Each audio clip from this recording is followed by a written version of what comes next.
मार्च 2024 में गूगल का core update आया और बहुत लोगों की साइट की ट्रैफिक 8,000 10,000 से सीधे जीरो हो गई। तो गूगल में अभी के टाइम पे आप कैसे गूगल में रैंक करोगे, एल्गोरिदम में आपको भी पता है कि बहुत सारे चेंजेस हो चुके हैं और बहुत सारे यहाँ पे वेबसाइट को पेनलाइज किया गया है। बहुत सारे वेबसाइट की ट्रैफिक डाउन हुई है, कुछ वेबसाइट की ट्रैफिक अप हुई थी तो वो फिर डाउन हो गई। और अभी के टाइम पे गूगल सर्च कंसोल आप ओपन करोगे तो देखोगे कि धीरे धीरे हमारे वेबसाइट की ट्रैफिक जो है वो रिकवर हो रही है। और ये बहुत ही अच्छा सिग्नल है जिन लोगों का रिकवर हो रहा है। और मेरी भी वेबसाइट की ट्रैफिक जो है वो रिकवर हो रही है। बिल्कुल मैं प्रूफ के साथ सारी चीज़ें दिखाऊंगा और ये भी बताऊंगा कि गूगल में मैं बेसिकली कैसे रैंक कर रहा हूँ और आप कैसे गूगल में रैंक कर सकते हो। देखो, मैं एक फंडा फॉलो करता हूँ बेसिकली। जब मैं कोई भी वेबसाइट बनाता हूँ ना तो उसमें एक अच्छा वर्क करता हूँ, कोई भी निगेटिव चीज़ें नहीं करता हूँ जो गूगल के पॉलिसी के ख़िलाफ़ हो और मेरा ट्रैफिक लॉस हो जाए। तो इसीलिए जब भी कोई भी अपडेट आता है तो कुछ टाइम के लिए मेरी साइट की ट्रैफिक डाउन होती है, लेकिन मुझे पता है कि मैं अच्छे से वर्क कर रहा हूँ तो मेरे साइट की ट्रैफिक वो रिकवर हो जाती है। तो इसीलिए अगर आप गूगल में रैंक करना चाहते हो तो सही चीज़ों को फॉलो करके गूगल में रैंक करो। तो चाहे कोई भी अपडेट आएगा गूगल की तरफ से, आपकी साइट पेनलाइज नहीं होगी, उसका रैंक डाउन नहीं होगा। ठीक है, तो क्या स्ट्रेटजी होने वाली है इस वीडियो में मैं आपको बताऊंगा गूगल में रैंक करने के लिए। ठीक है, ओके, अभी मैं अपने लैपटॉप स्क्रीन पे हूं और गूगल में रैंक करने के लिए मैंने आपको यहाँ पे 6 पॉइंट माइंड मैप में क्रिएट किया है। ये 6 पॉइंट आपको फॉलो करना है। उससे पहले मैं आपको बताता हूँ कि गूगल कोर अपडेट जो आया था मार्च 2024 में, तो उसमें देखो रिकवरिंग लॉस्ट ट्रैफिक। तो जो ट्रैफिक बहुत लोगों का डाउन हुआ है ना, अब वो रिकवर हो रहा है धीरे धीरे, जिन्होंने कोई भी गलती नहीं की है। अब मैं आपको वो प्रूफ के साथ दिखाता हूँ। यहाँ पे आप देख सकते हो मैंने गूगल सर्च कंसोल का डेटा ओपन किया है और यहाँ पे देखो जैसे ही मेरी ट्रैफिक एकदम डबल हो गई थी 3 मार्च को और उसके बाद ट्रैफिक धीरे धीरे धीरे धीरे एकदम डाउन हो गया। और अभी देखो धीरे धीरे हमारे ट्रैफिक जो है वो इंक्रीज हो रहा है। अभी मतलब नॉर्मल होने वाला है मेरे वेबसाइट का ट्रैफिक। अब ये नॉर्मल इसलिए हो रहा है क्योंकि मैंने अपनी वेबसाइट पे किसी भी प्रकार की गलती नहीं की थी और किसी भी प्रकार का यहाँ पे मैंने पेनल्टी वाला काम नहीं किया था।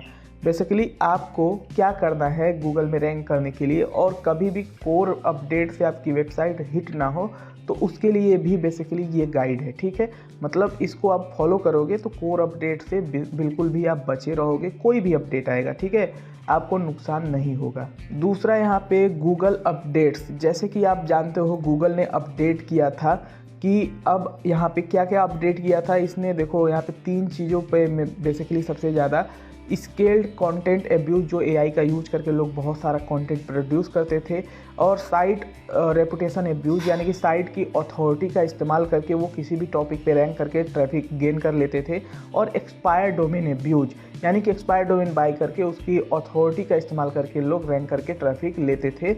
एक्सपायर डोमेन में पहले से ही अथॉरिटी बनी रहती थी, गवर्नमेंट साइट का लोग डोमेन वगैरह ले लेते थे। तो इसकी वजह से यहाँ पे बेसिकली बहुत सारे लोगों का ट्रैफिक डाउन हुआ और इसको ध्यान में रख के मैं आपको बताऊंगा कि कैसे आप गूगल में रैंक कर सकते हो। ठीक है, रैंकिंग प्रूफ की बात कर लेते हैं। तो रैंकिंग प्रूफ मैं आपको दिखा देता हूँ। यहाँ पे देखिए रैंकिंग प्रूफ है। तो सबसे पहले हम दिखा देते हैं आपको, यहाँ पे देखिए एडसेंस CTR कैसे बढ़ाएं। अगर आप गूगल में सर्च करोगे तो हमारी वेबसाइट bloggingskill.com रैंक कर रही है फीचर्ड स्निपेट में, यानी कि ये टॉप पोजीशन है, ठीक है, गूगल का। उसके बाद एक और कीवर्ड दिखा देता हूँ, एडसेंस CPC कैसे बढ़ाएं। तो यहाँ पे भी आप देख सकते हो यहाँ पे फीचर्ड स्निपेट में रैंक कर रहा है गूगल एडसेंस CPC कैसे बढ़ाएं bloggingskill.com।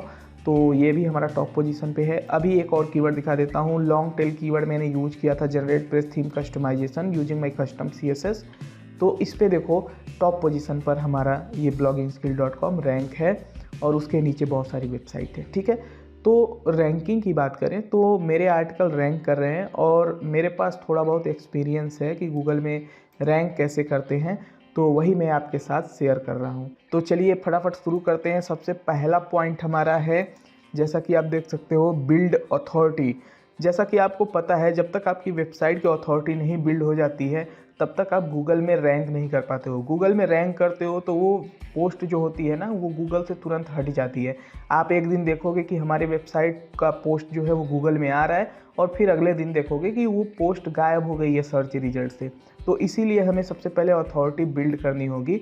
और अथॉरिटी बिल्ड कैसे होगी, आप अपने टॉपिक पर काम करते जाओ, पोस्ट लिखते जाओ, बैकलिंक्स वगैरह बनाते जाओ, आपकी अथॉरिटी बिल्ड हो जाएगी।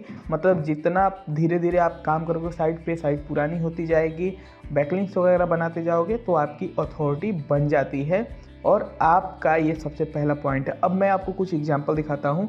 जैसा कि यहाँ पे आप देख सकते हो, मैंने एक आर्टिकल लिखा, एक कीवर्ड यहाँ पे डाला गूगल में, एसईओ फ्रेंडली आर्टिकल कैसे लिखे।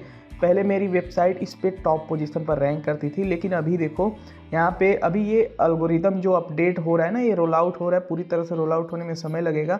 तो बेसिकली यहाँ पे अब देखो फ्री में एसईओ आर्टिकल कैसे लिखे, ये लिंक्डइन यहाँ पे रैंक कर रहा है, उसके बाद लिंक्डइन टॉप पे रैंक कर रहा है, उसके बाद हिंदी टेक डीआर रैंक कर रहे हैं। और तो यहाँ पे जो अथॉरिटी है ना, मैं यहाँ पे बताना चाहता हूँ कि जो देखिए उसके बाद हमारी साइट है bloggingskill.com, तो यहाँ पे अथॉरिटी लिंक्डइन की काफ़ी अच्छी है।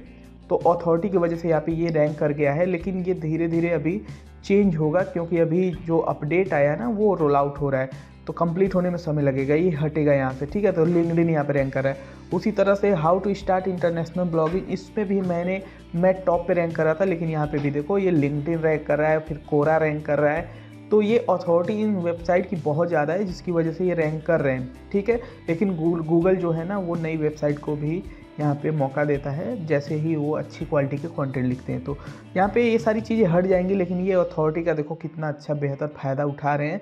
इसीलिए हमें भी अपनी वेबसाइट की अथॉरिटी पे काम करना चाहिए, अथॉरिटी को बिल्ड करना चाहिए। पॉइंट नंबर 2, इसमें आप देखो ना, इम्प्रूव राइटिंग स्किल। जब तक आप अपना राइटिंग स्किल को इम्प्रूव नहीं करोगे तब तक आपकी क्वालिटी को गूगल तवज्जो नहीं देगा, ठीक है। आपके आर्टिकल को तवज्जो नहीं देगा तो गूगल में वो रैंक भी नहीं करेगा। तो गूगल में रैंक करने के लिए, जैसे मैंने बोला एसईओ फ्रेंडली आर्टिकल कैसे लिखें, तो ये देखिए हमारा गूगल के पहले पेज पे ये भी आर्टिकल है, तो इसे मैं ओपन कर देता हूँ फ़िलहाल, ठीक है। तो ये जो आपको सीखना होगा कि गूगल में कैसे रैंक करना है, कैसे आर्टिकल लिखना है, ठीक है। तो एसईओ फ्रेंडली आर्टिकल कैसे लिखे जो गूगल में रैंक करे, तो इस पोस्ट को आप पढ़िए। और साथ ही साथ मैंने यहाँ पे अपने चैनल पे एक गाइड दिया है कि आप एसईओ फ्रेंडली आर्टिकल लिख कैसे सकते हो, तो यहाँ पे आप आके सर्च कर लेना, आपको वीडियो मिल जाएगी। तो ये बहुत ज़रूरी है कि आप अपने राइटिंग स्किल को इम्प्रूव करो। Point number 3, work on single niche. आपको पता है जब से मतलब यहाँ पे गूगल का अपडेट आया है ना, ये तब से यहाँ पे समस्या क्या है कि आप अगर मल्टी निश साइट पे काम करोगे तो अलग अलग टॉपिक को कवर करोगे, तो यहाँ पे समस्या होगी रैंकिंग में। तो इसीलिए आपको क्या करना है कि अपने टॉपिक से रिलेटेड, अपने वेबसाइट से रिलेटेड ही काम करना है। जैसे अगर आप फाइनेंस के ऊपर आर्टिकल लिखते हो, फाइनेंस से रिलेटेड आपका ब्लॉग है, तो फाइनेंस से रिलेटेड ही आप काम करोगे, उससे रिलेटेड ही आर्टिकल लिखोगे। तब इससे फ़ायदा ये होगा कि गूगल की नज़र में आपकी वेबसाइट की अथॉरिटी जल्दी बनेगी और साथ ही साथ आपका कंटेंट भी जल्दी रैंक करना शुरू कर देगा।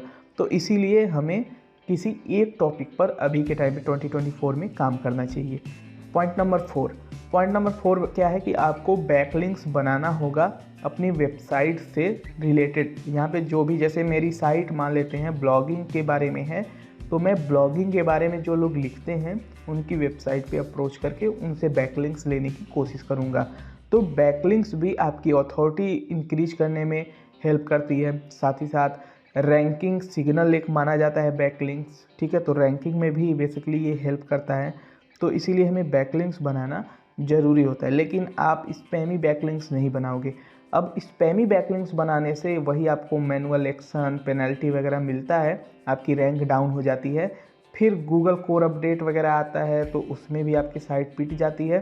तो इसीलिए जो चीज़ें मैं बोल रहा हूँ उसे अच्छे से करिएगा।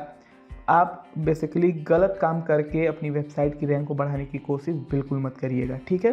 पॉइंट नंबर 5, वेबसाइट की स्पीड भी बहुत ज़्यादा मैटर करती है। कोई भी यूज़र आपकी वेबसाइट पे आता है तो वो बेसिकली यहाँ पे, जैसे कि मेरी वेबसाइट है ये bloggingskill.com, तो ये जो वेबसाइट है ये थोड़ा फास्ट खुल रही है। तो वेबसाइट पे जब आपकी फास्ट खुलेगी तो यूज़र एक्सपीरियंस अच्छा रहेगा। आपकी वेबसाइट की डिज़ाइन भी थोड़ा मैटर करता है कि डिज़ाइन भी अच्छा रखोगे तो यूज़र एक्सपीरियंस अच्छा रहेगा, स्पीड भी आप अच्छा दोगे।